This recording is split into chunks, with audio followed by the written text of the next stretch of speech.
Grog. Hey everyone, it's a Sideshow podcast with me, Peter Fickling, Keri Walbis, and Matthew Weir. We said last week he was going to be up to his eyeballs in boxes, distracted by moving house, but it seems like he's going to let himself have 45 minutes off to talk to us. Matthew, how the devil are you? I'm all right, yeah. I'm actually just here to represent Jimmy Page's estate. Oh dear. Is he dead or what? He's not dead. Oh, well, there you go. Don't you follow the tabs? He's in a near weekly battle with Robbie Williams over Robbie Williams living next door in his noisy man cave. Oh, how marvellous that both of them are annoying the out of each other. Yes. I'm looking forward to being that rich. I mean, to be honest, Keri, given that you let your daughter get to nearly adult age thinking Led Zeppelin was one bloke. Yeah. You know. I'm sorry about that. I failed as a parent in so many ways. Mm. So all those septuagenarian nonce fans out there, sorry for getting that wrong about Jimmy Page. It was really bad of us to, you know.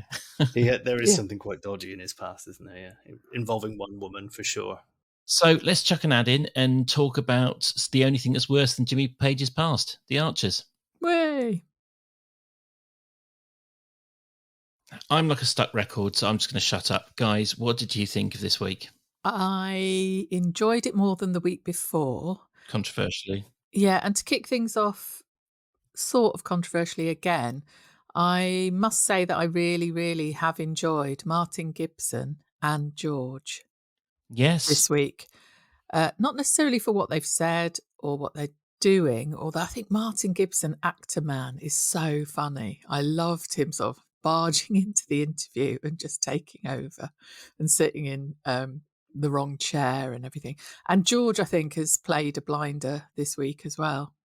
Part of the reason that Martin Gibson is so enjoyable is he gets a lot of bluster out of Neil. So they make quite a good back and forth. He's going to like, and I think we'll do this. And then, but no, I'm struggling with my manners now.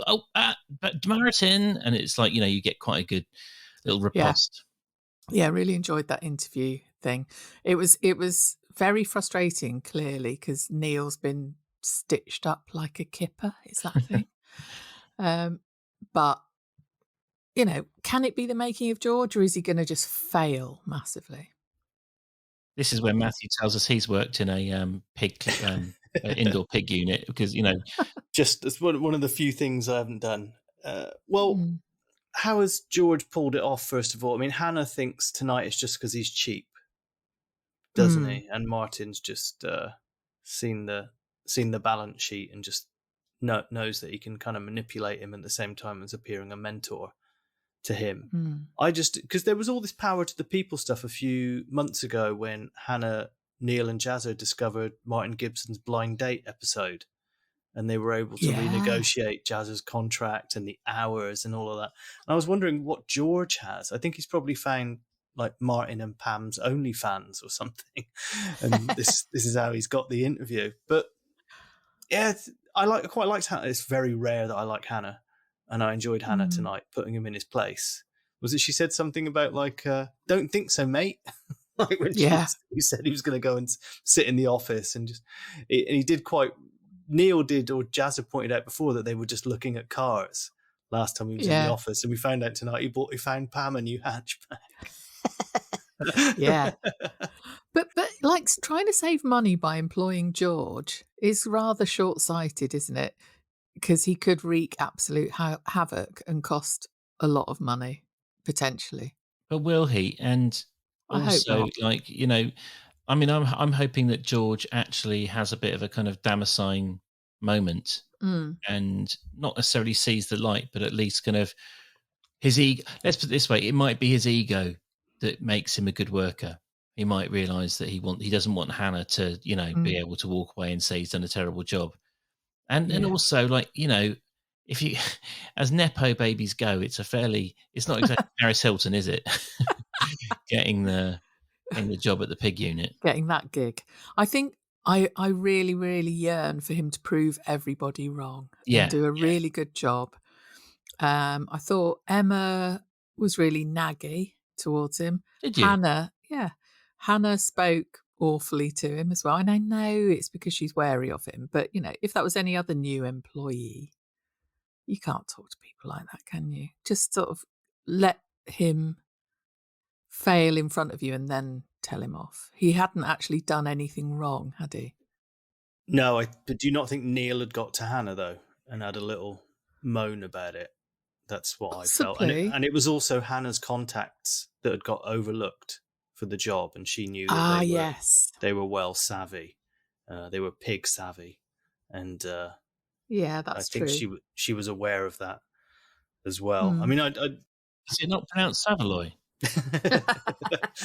I mean, you say there that, for a long, long time when George emerged as this new, annoying, duplicitous character, a lot of people were saying, God, where is Emma? When Emma comes in, she'll sort him out. Like, she can't be seeing through all his bullshit.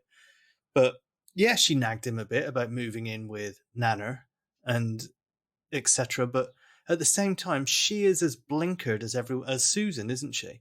Oh, like, he's the best and he's going to go far and he's really made something of himself. I mean, I think I just typed Emma's a twat into Twitter the other night because that was actually annoying me. But I think that's because I know a lot of, growing up, I knew a load of kids that were wrong-uns and their parents just could not see it. Even when the other parents had to go to them and say, look, they did this, this, and this, they'd be like, no, not my insert name of kid here. And I've got that vibe off of her. So even though she was off mic during the gestation of George in this modern form that we've got him, I just think it's building for some horrible rivalry between Tracy and Emma. Like, there's going to be a family split, and it's going to be Brad is still seen as the dishonest one in the whole bench scandal, isn't he?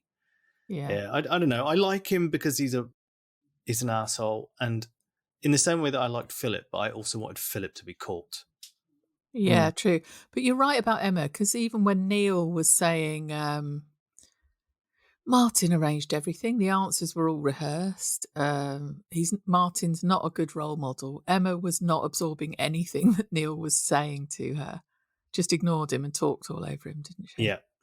Yeah, she's very blinkered and blinded. I think it's going to end up with, I don't know if you've ever seen Hannibal, when the character Cordell pushes Gary Oldman's Mason Verger character into the pig pen in his wheelchair.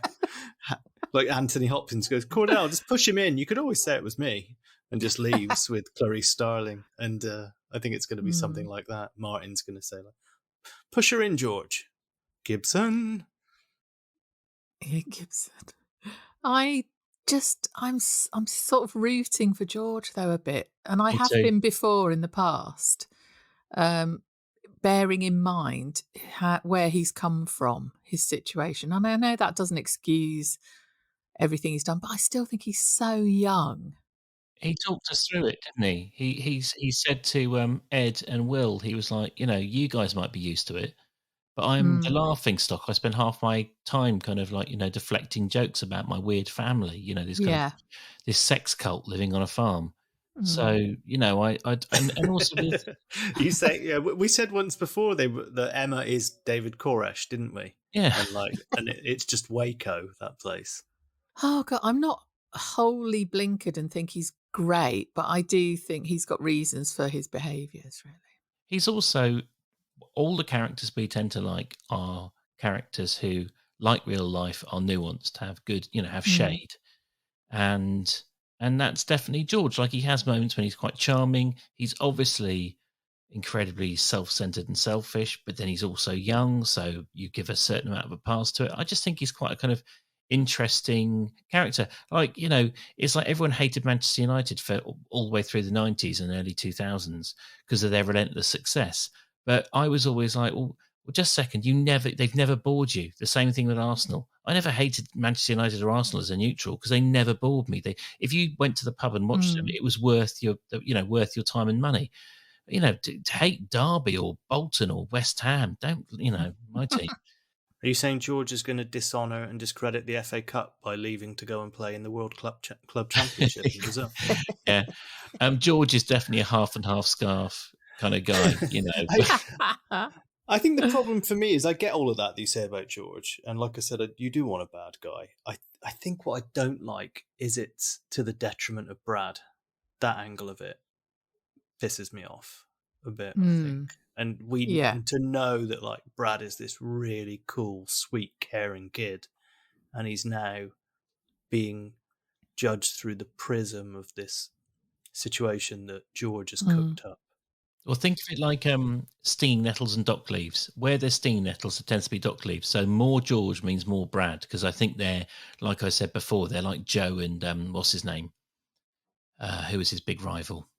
Bert. You know, they're going to be joined at the hip for decades to come, kind of battling it out, gradually getting older and older until eventually we'll forget that George was ever a shitbag. Oh no, I really want. Well, I don't want Brad to go, but at the same time, I'd like him to get out of Ambridge. And, you know, like you said, go and discover the cure for all diseases on Earth. Anyway, so I need a couple of likely lads to work at my superconductor factory, and then Jim will be up in arms. His space station. Exactly, this is going to be it, isn't he? Brad's going to be Tesla, and bloody George is going to be Marconi, isn't he? I hope so. That'd be better than listening to someone talking about grass trumpets. Do you know, I've been getting the grass trumpets the last couple of weeks. I think my diet's been absolutely terrible. I need to. I did think they said arse trumpet actually when I was listening properly. Yeah. Can you play Danny Boy, Peter? Well, what with my arse trumpet? Yeah, that's what Erin, if indeed that is her name, said that Paddy could play on his arse trumpet. If you had Mr. Methane's incredible colonic power, would you even consider going on the stage and making a living out of it? Do you remember Mr. Methane, Keri? What, does he do a stage show of farts? Yeah, all through the 90s. Like you couldn't, like basically he toured the country doing like gigs in student towns. Right. Can we have a link to that in our pod description? Well, he's quite a skinny man, and from memory, he had quite a strong regional accent. So he was kind of, I can't remember which one it was, but he was kind of up there. Yeah, his Wikipedia page is a fucking riot. Paul Oldfield, better known by his stage name Mr. Methane, is a British flatulist or professional farter who started performing in 1991. This is the bit that killed me. He briefly retired in 2006, but restarted in mid-2007. Retiring from being a flatulist. Yeah, he worked on the railways before focusing on his flatulence performances. And he's from Macclesfield, age 57. And under medium, it says farter. Keri, I've just sent you a few links so that you can get your head round what we're talking about. I mean, he does look like someone who's literally finished his shift as a plumber at 5, done a costume change in the back of his van, and then gone on stage. He did. He was a railway worker. He used to work on the rails before. As a plumber. Apparently, he discovered his ability at the age of 15 when practicing yoga. His ability. What the rest of us call a bowl of beans. Yeah, I wonder what his diet is. What does a flatulist eat? Oh, he had an app as well. Android developed an app for him, but it was rejected by Apple, funnily enough. Anyway, did you used to call it a grass trumpet? I've never heard that. I know what they're talking about, where you sort of do it's that just me being childish. Just any opportunity. I heard the word trumpet, something vaguely sounding like arse. I was like, okay, here we go. Bum joke. I know. But when you put the blade of grass between your thumbs and make the noise of a cockerel, which I presume is what they're talking about, it's never been called a grass trumpet in my... No, I didn't think it's one of those. It's like how often do you do it that it needs a specific name? I don't know. Yeah, what do you call it? It'd be like stone skimming having a particular name, like flinging or something. Like if you said to someone, "Oh, let's go flinging," you'd be like, "What the hell are you talking about?" Yeah, I think we used to call them grass whistles. Oh, that sounds like something you get down a back alley, doesn't it, in Soho? But I'm pretty sure that was what we called it when we were a kid. You're right. You're looking for a grass whistle. So somehow we've drifted quite severely from George. I wish, I'm like you, Keri, I wish nothing but the best for George. And Matthew, if it cheers you up, it does. I think it definitely guarantees more bread around. So, bring it on, I say. Earlier on, one of you mentioned divisive families, and I immediately thought to myself, "There's a segue to Bridge Farm." But then I thought we still have more. More George to go. I said on the WhatsApp group, which would be worse, working at Bridge Farm or being part of the family? I know it's one and the same, but it's as dysfunctional a place to work as it is a place to live, right? It's just awful. Yeah, Tony was very good at acting this week too, didn't you think? When he got the box. Yes, I went very Team Tony, I must admit, because I thought a couple of weeks ago Pat was going to rumble them first, didn't I? And that would be where the shit hit the fan, and it didn't happen that way. That was a lovely touch, though, the parcel. And also the fact that Tony went, "No, look at the label, look who it's from," and everyone's thinking, Rob. Yes, because the episode ended there, didn't it? With us left in suspense about who it was from. No, we got Schaeffe Baas, didn't we? I think we got that in that Sunday episode. Oh, did we?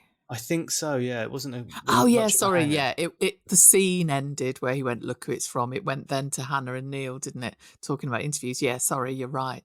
Yeah. And then suddenly the faceless corporate monstrosity now has his granddaughter's faces.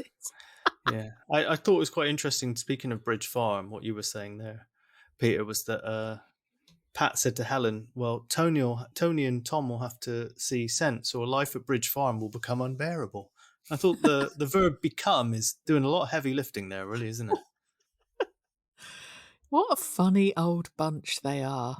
I don't mean funny, obviously. Hideous is what I mean. I felt chunks of my life expectancy fall away with every mention of the word brand. It's like, oh, there goes my late 90s. There's any chance of making my 90s at all. It was just it felt like bodily damage. Did I mention this on air? I did. When I went up to Norfolk, we went to this incredibly nice kind of like Bridge Farm kind of operation where they had a massive, great big barn that they converted into like a cafe and breakfast hall, and you could buy all the food. And it was like, Fallon's Cafe times 10, but with a goat's field next to it. And anyway, it was just really, really cool. But and I was like, oh my God, they make so much money today. And I'm like, but it must just be one day a week. And then our friend was saying, no, it's every day. It's packed. Pensioners drive for miles around. And so I did start to see like some of the cash that could be generated if it was done properly, and how maybe when we hear them saying, the Bridge Fresh and the Bridge, Bridge Farm brand and all this sort of stuff, it's easy to kind of view them as being a little bit Mickey Mouse.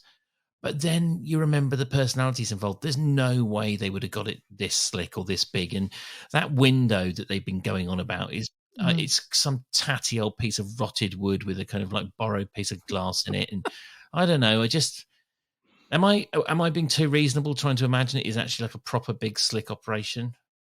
Well, I think we're meant to believe that, aren't we? Yeah. Because they've been doing it long enough for it to be, in inverted commas, successful, haven't they? And but I thought like Tony and Pat had actually retired, hadn't they, and sort of kind of taken a step back.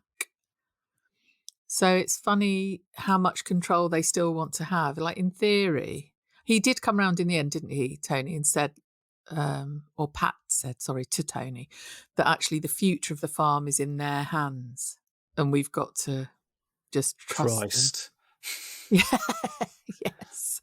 You know that Natasha's already wanged that money on something else, hasn't she? There's no nest egg for Nova and Erin. They've already bloody spent it, or she has. Tom doesn't know. What's Welsh for accumulator bet? That bit where Helen said to Pat, Tom looked like he was going to cry, and she said, "That's not like Tom." I was like, "Were you at the wedding?" Yeah. I think Natasha was played quite well, wasn't she? Where she was just like, "Oh, sorry, Tony. You know, we had to do it for the money." You've got to see that it was like a really great idea to do to secure their future. Yeah, I like how there's a touch of the Susans about her, how she just sometimes says these incredibly crass things in her effort to be nice. And Yeah. and I thought that Tony would have been well within his rights to say, "Look, Natasha, I'm not helping. Like, can you park it, please?"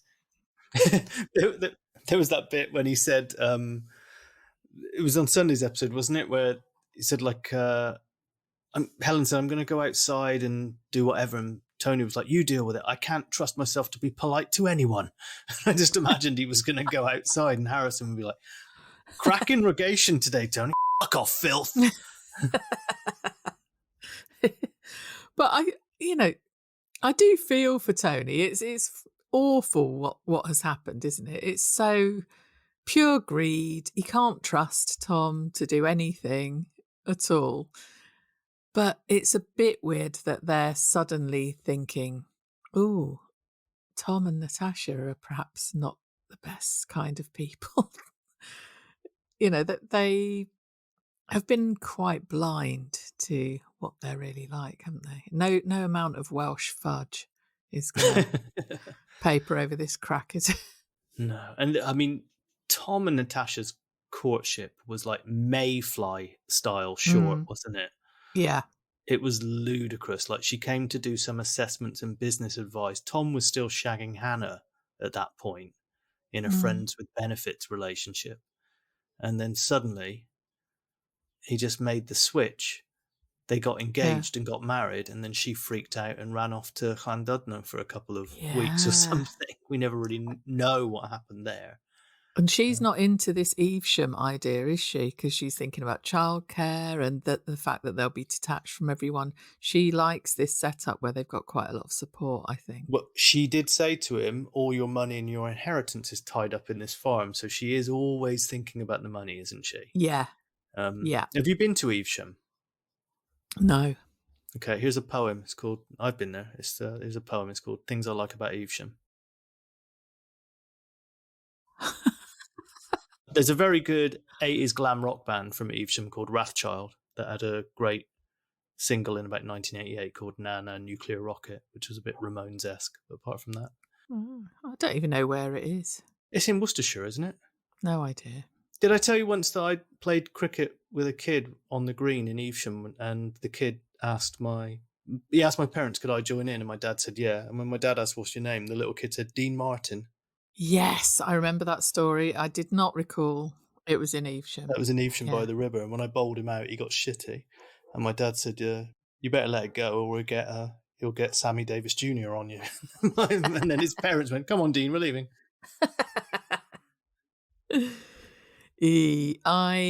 Obviously Tom's not going to go, is he?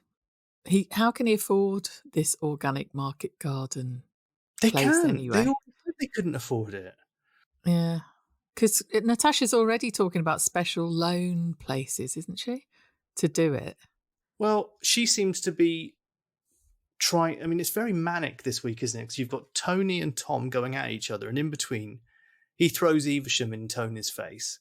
And then you've got Natasha going, oh, no, well, no, we're not really going there. It's just a pipe dream. She keeps throwing in little disclaimers. I listened to them on 1.5 tonight on the way home from work, the whole week. And then just as I'd finished listening to Thursdays, I put on Fridays on normal speed, and it was Helen and Natasha. And my God, taking it down that half the speed. I thought I'd done ketamine.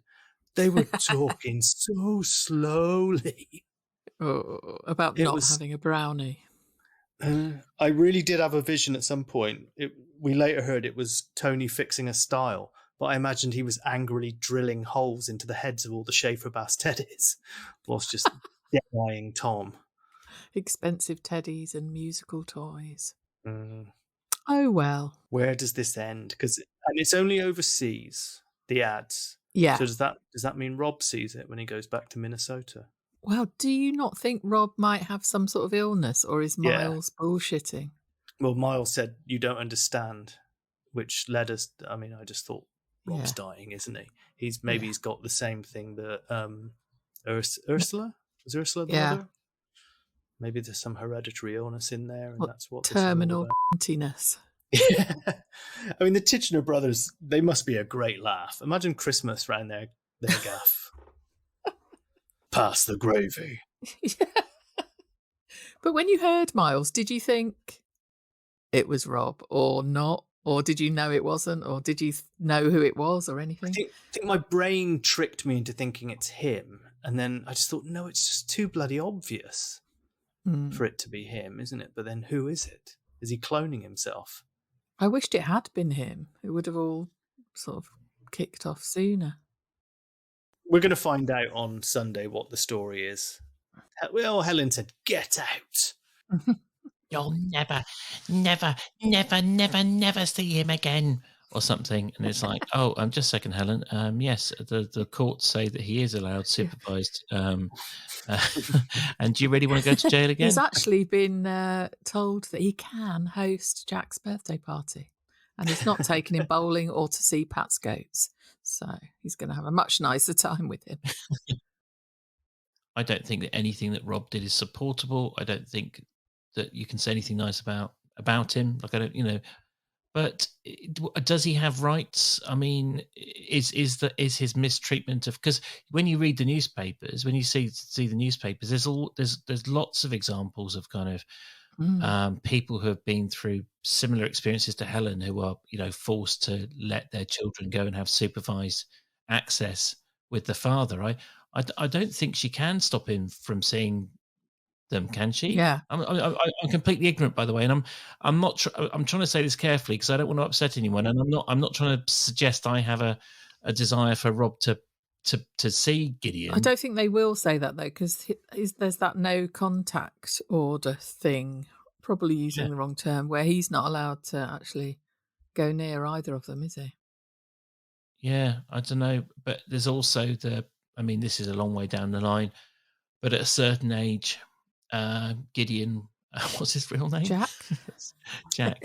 I'm on Team Rob on that one. I'm always going to call him Gideon. Yeah.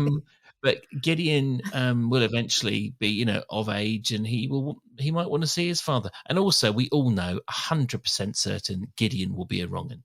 It will be passed down. Ooh. It's just too easy for the scriptwriters, isn't it? That just like, the Rob is in him and he'll be an absolute monster. You know that Helen's taken out a non-molestation order. Is it possible for all of the listeners to take out a non-edible forestation order? I'm going to be very happy when AI enables me to kind of like say, play the Archers minus Adam and Tony and Pip. And we haven't heard from Pip for ages. It's been brilliant. Anyway, yes. But just don't manifest her by saying her name. Oh my God, you're right. It's like Beetlejuice. It's like, Pip, dare I say it a third time? Let's test it. Let's see what happens this week. Pip. I've said it 3 times now. Shit. There's a second Beetlejuice coming, isn't there? There's a sequel with the original cast. Yeah. That was a cracking movie. Was that kind of Tim Burton's breakout movie? Oh God, can I tell you? I have to confess something. I've only ever seen Beetlejuice once, and you might have to bleep this out. I was on acid. Don't bleep it out. It really freaked me out. It was a long, long time ago. It was kind of like round about the time that it came out. Hey, Timothy, who played Rob Titchener, I think the bio, we know that the BBC Archers page is a bit dusty. Timothy on Rob. He's a man determined to look for the positives. Despite not wanting to have left Canada, he is keen to become part of the community and is skilled at deflecting any criticism of the Borchester Land Dairy project. And that's the end of it. Brilliant. That's like, Keri Davis was talking on Twitter about the reason why no one is doing the Archers Twitter and stuff is because of BBC cuts. And he said, thanks to this current government. Ooh. So thanks to this current government, they think Rob Titchener is just ambitious. Great. Yeah. That sounds about right, actually, doesn't it? Yeah. You mentioned Adam there. Yes. What kind of a week do you think he's at? I thought you would be kind of like, dance. You always send that flamenco gif of the kind of like the Spanish woman kind of flinging her skirt around in gay abandon. Yeah. That was you in your kitchen listening to his sister basically saying in not so many words, it's not me, it's you. Yeah. Yeah, cancelled. Yeah, she backtracked so much, didn't she? Whoever she is, about the Ireland trip. That was so funny. And he was really, when he was doing chit chat, oh my God, it was hilarious. He kept doing strange chuckles at the end of every sentence, and everything was amazing. And these weird things he had in common with his dad. It's like, oh my God, I like breathing and walking too. Yeah. I once made a sandcastle. Yeah. But at one point she was going to say, like, this is so incredible. Like, he was saying, like, we both work for charities in Africa. And I thought she was going, yeah, and we're both called Adam. Oh, sorry, I've gone too far. My name's Erin. I tell you what, I mean, maybe some people are immune to this, but Adam is annoying. But as someone who lived in Dublin for 10 years, Erin is annoying as shit as well. She's like, that voice is plucked straight off morning breakfast local radio. It's so irritating. Like, oh, we're so wacky and we're going to do Ouzo shots and blow it. Oh, piss off. Loads of shots. Yeah. Also, did you, because you've got your Irish history of having lived there, did you notice that she said that Paddy's favourite Gaelic football team were the Dubs? Yeah, but I presume but he's an Ulster that he man. has some ties to Dublin, or maybe this is just meant to show some gaping holes in the story. Yeah, the Dubs, they're the Blues. They're like the team from Dublin. And she also called Dublin Bay Dubs Bay. I lived there for 10 years. I've never heard anyone call it that, ever. Oh, I heard that. I thought she said Dogs Bay. Well, maybe she did then. Maybe she did say Dogs Bay. I was listening on 1.5. Is that a place? Yeah, she might have just been talking about Dogs Bay then. Is there a Dogs Bay? There is Dogs Bay, but it's on the west coast. I think it's near Galway. That's where the sandcastle thing happened, I think, wasn't it? Suddenly, weirdly, he was a sandcastle competition winner. How did he find time between his ass trumpet? Is there a chance that we've got ourselves distracted by by disliking Adam? So we're just kind of like very, very easily believing the kind of like the slight sort of shimmy where it's like, oh, she didn't like him, and then Brian has to console him. And actually Matthew's suspicion that she's up to no good, or she's a bullshitter is maybe the truth. Because that was my initial reaction. I didn't even consider she might dislike Adam. I thought she was obfuscating and trying to hide, the fact that she wasn't really his sister. Yeah, she's definitely doing that, but it's funnier to think it's because she doesn't like Adam, isn't it? That she doesn't want to have anything. Oh, so you think it's that obvious? What, that that she's going, oh no, you can't come to Ireland because then you'll realise I don't work in that department store, I don't live, I haven't got any relatives. This happens all the time. There's all these things that I think I'm so clever for having worked out, and in fact, it's just the exact plot. Am I really thick? No. You've just been listening to the Archers. Okay. Thank you. There's that. Right. It makes your brain go funny. Yeah, it makes your head go concave. There was that moment where, what were her reasons that you can't come and visit? My friends are always busy. No, my friends are always going away, and I'm a bit chocker. I was like, what? What's that got to do with it? I'm chocker 24/7, and she said, and some of my friends are going through a hard time as well. It was like she was it was a stream of consciousness, anything, just like, and I've left a pan of milk on, and. Oh, I mean, yeah, she works in a Dublin department store, so it could be Arnott's. Well, she doesn't work in a Dublin department store, does she? Brown Thomas is the fanciest one. You've got Arnott's and Harvey Nick's, where I used to chef as well. I don't know which one she's working at. Have you met her? Several times, millions of different names. Is it possible that she's using one of those Bluetooth things on her phone to snaffle everyone's numbers and details from their phones as she sat around there? Because it's funny at the same time that there's this story rumbling on where Alice keeps hassling people for their bank details, and suddenly a number that might be Phoebe's will suddenly pop back up in Alice's phone and go, Alice, I've completely changed my mind. Send me all the money. Phoebe, here's my new bank details. I did have the same thought as you, but not quite as sophisticated. I didn't think about Bluetooth. I just was thinking, why do they keep mentioning bank details when this wronging's around? That's as far as I got. Keri, if you had thought of the technological answer, I would have immediately known we'd have body snatching situation. Exactly. Give us Keri back. What have you done with Keri? Exactly. Queen of the Luddites. So you're not Keri thick, Wargis. Peter. What is that crime? Is it like blue? I want to say it's like blue snaffling or something. That also sounds like something you get down a back lane in Soho. But it's the ability of someone with a Bluetooth thing on their phone that if you're swiping your card in a bar or restaurant, their phone can nab your details. Oh. Bloody hell. It's best not to go out. No, just lock yourself in a case of lead. Yeah, just stay indoors. Keri at home with a case of Ritz crackers and Eurovision reruns. And loads of Malbec. But all, I mean, smashing. She might actually get into the home farm accounts through Adam's phone. All she needs to do is like make a withdrawal and put a note on the withdrawal. Extra rewiring of the cottage, 20,000. The irony is, she doesn't realise she could have just Adam would have just give him a cut. He would have done it for her. Like, oh, you want to steal from Bridge Farm? No problem. I'll help you. I've done that before. Yeah. Yeah, like when he said to her, the things we wish we'd done, like not lifted 5K out of the company accounts without telling everyone. But she's emailed him photographs and was saying, "Oh, you look just like Dad when you're not happy." I thought, well, that's all the time. But do you think what she's done is sent him photos of Adam, but sort of slightly AI'd them so that they look a little bit morphed? So it's like, that's Dad, and it'll be like Adam's face a bit sort of contorted. I just got an image of a little log on a beach stood next to a sandcastle. There's Dad. He was a bit diminutive by this time. Yeah. Or a log in the crowd at a Dubs game.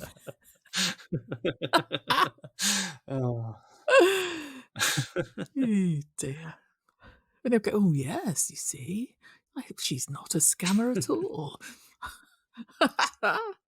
I did really enjoy Brian being the kind of caring stepfather. Well, I mean, we know, didn't we? Because I said that I saw some people had shared on Facebook that the last time Paddy came to Ambridge, Brian sent him packing with his tail between his legs and prevented him from meeting Adam. So it's funny that you've got this. Yeah, he's got a tail. Well, Pip had a. Has Adam got a tail as well? For sure. That's the similarity. Did Adam get pictures from Erin, or was he just showing them on the phone? He said, "Thank you for emailing them to me. I'm going to print them out." So Brian can see them then, and say that's not Paddy. That's a log. Amazing. Yeah. Or doesn't Sykesy know him as well? No, Sykesy doesn't know him. We just want him to know him. Ah, right. Okay. Yeah. Cool. So we might have someone just say like, "Who is?"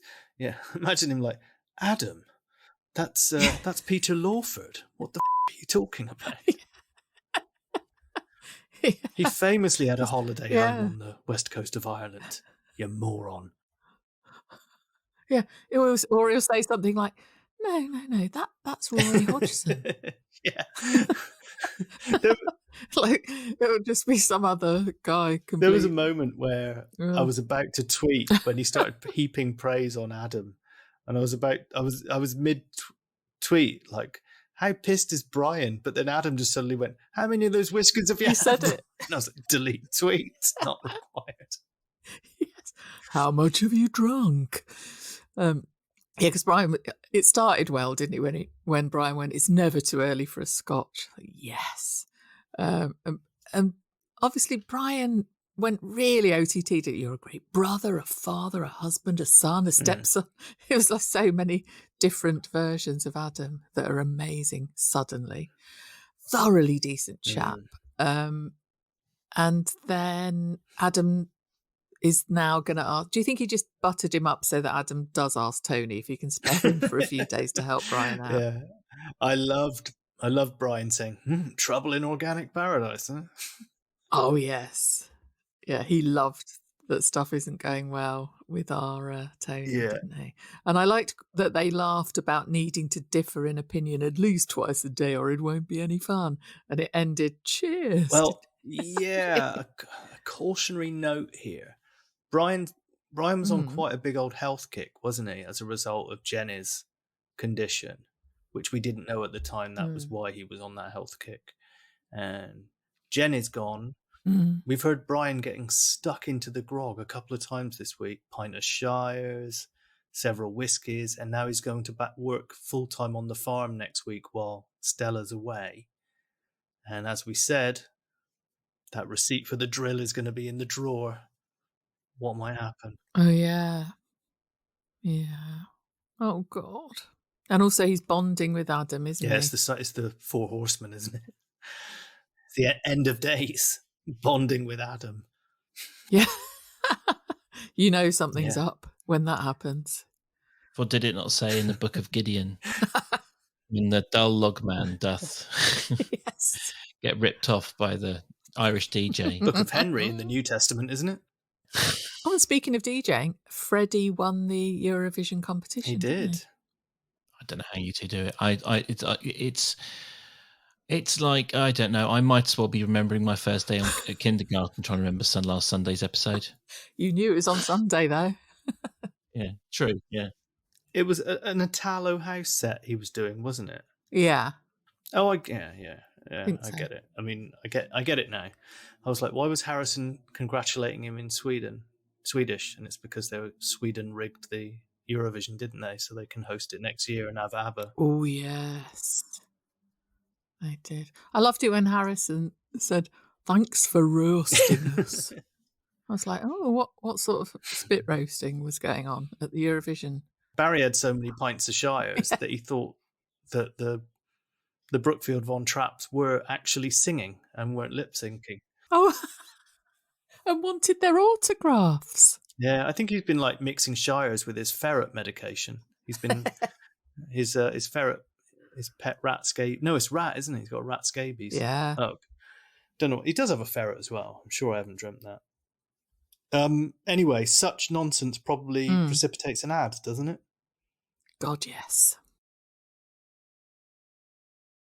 So, guys, we've done it. We made it through a week of Adam, Tony, Pip's coming next week, unfortunately, thanks to my idiocy.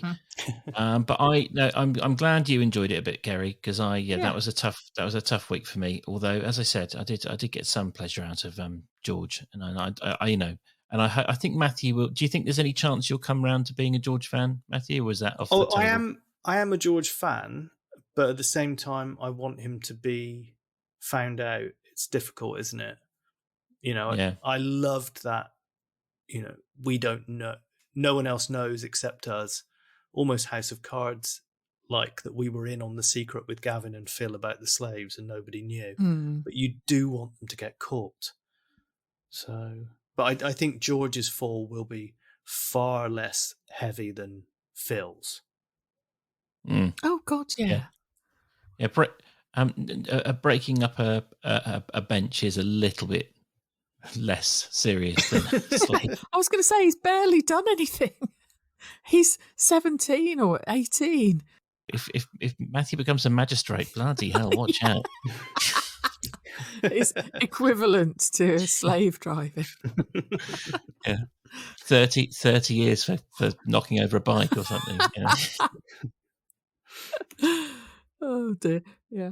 Matthew, so if people want to tap into your extreme ideas of corrective justice, where do they go to find you? Well, they could come to the Facebook page where you can find us. It's a group called the Cider Shed Podcast, which you completely got the name wrong of last week, but then we got loads of traction on the site. Yeah, lots of people got in touch. Shiona's got in touch to say, what is Erin up to, or maybe Martin, or both. Martin, we think it's just cheap labour, don't we? Lots of talk about Erin being gullible from TR Talk, and about will Tom and Natasha split. Shiona also said that like Pat always sounds like she's talking to her teeth. Well, we're big fans of Pat here. We also have an Instagram account, which is at the Cider Shed Pod. You can find us there. One good bit of news that we discovered on Instagram this week, and I had a bit of a back and forth with the lovely Ryan Early, is he's landed a role on Keri. Yes. Which is big news, isn't it? Yeah. And he's part of a couple joining, isn't he? Which seems to be, I don't know, hinting at them being there a while, really. I did message him and say, I really hope like this isn't, hopefully a long life for your Keri character instead of like being assassinated by ninjas on the toilet next week in week 2, because he said he always gets killed off very early in shows, didn't he? And he said that he really wanted to come back in one show, but it was a bit moot because they'd beheaded him. They even killed him off in Heartbeat, which I thought was a bit extreme. So is he going to get killed off as Lee? No, well, he did say words to the effect of like they'd have to drag him kicking and screaming out of Ambridge. So I don't think so. So is that happening next week then? Yeah, absolutely. Sounds like a confirmation. Yeah, they arrive at Felpersham Lanes. Rob's there at the end with all the pins ready to go, and the bowling ball is Lee's head. I don't think karate works very well against a cricket bat with a 6'2" man wearing a helmet. Oh dear. Anyway, I'd be perfectly fine hearing Lee beaten to death by Rob. That'd be absolutely fine. Great. Keri, if people want to disagree with what I just said, where can they find us on Twitter? Yeah, please flock in your numbers to @thecidershed pod on Twitter. It's a right laugh. And we've had 2 new 5-star reviews as well this week. One of them's entitled Cool Kids, and it's from M/GC App Sock. And they say the cool kids blether about the Archers. Other podcasts are available, but they can be a bit earnest. Don't know what they mean. And the other one is Irreverent and is the title, ... And this is by Mon Critic. And they say, bang on the button. Oh, Irreverent and bang on the button. A witty, perceptive pricking of the Ambridge balloons. Nice pause there, Keri. And then ... and Peter. So thank you so much for your reviews. Love them. They mean a lot and help us enormously. Please, please, please, if you have the time and the inclination, write a review. You can find the details on our pod description. And if you want to go that extra step and show us some real love, then go to patreon.com/thecidershed. And we, as always, we say it, and we say it lots, but it's always true. It's such a huge boost to us. Looking at all the long list of names and all the kind messages we get from the people who support us. So a big thank you as always. And if you're minded to, that's where to go. Yes, thank you kindly. Yeah, great. Thanks, guys. Much appreciated. So, Matthew, you have been pretending to pack up the house while your beautiful wife has been slaving away at your new home. So you need to rush off and quickly moisten your shirt and look convincing, don't you? That's exactly what I'm going to do. Yeah, I'm going to go in and I'm going to get into a wrestling match with an IKEA bed that needs to be dismantled. And Keri, you've got unfinished business with the aforementioned box of Ritz crackers. Yeah, Ritz crackers are for the win. I've been reintroduced to Ritz crackers and I bloody love them. And the packaging's really good as well. No recession in that house. Yeah, cheese sandwiches. What? Oh my God! Yeah, yeah, that was horrific, wasn't it? I did. Yeah. Any road. Yeah. So have a lovely week, everybody, and see you. Who's here next Friday? I think we all are. Aren't we? We're all here. Yeah. Yay! Good. Brilliant. All right. Have fun. Bye. See everyone. Bye.